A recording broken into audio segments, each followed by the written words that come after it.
Después de unos días de descanso, muchos han tenido hoy que volver a la rutina del trabajo. Hay quien encara la vuelta con optimismo tras descansar, aunque los psicólogos advierten de que el síndrome postvacacional no es un mito y hay a quien le cuesta horrores volver a la dinámica habitual.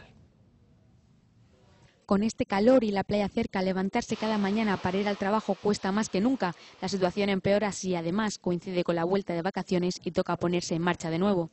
Porque estás acostumbrado a una cosa y después cuando vas, ya me entiendes, estás acostumbrado a lo bueno, después te toca lo malo, eso es muy malo. El conocido síndrome postvacacional está a la orden del día, sin embargo, a muchos las vacaciones les sirven para desconectar y cargar las pilas. Bueno, pues en fin, adaptándose uno a la situación y tomándose la parte positiva que el trabajo también tiene. Es decir, que en ese sentido, a pesar de la famosa depresión que dicen que la gente tiene y demás, pues es una adaptación a una nueva situación.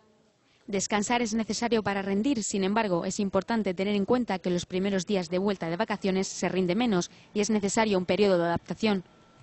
Es intentar no volver el día anterior de empezar el trabajo, sino volver 2 o 3 días antes para acomodar el cuerpo. Intentar también eso, cuando nos vamos también es importante no dejar tareas graves o tareas así de gran responsabilidad para la vuelta de vacaciones. Tomarse la vida con filosofía y tener una actitud positiva ante la nueva situación junto con el descanso de los días de vacaciones es la combinación perfecta para volver a rendir al 100% lo antes posible.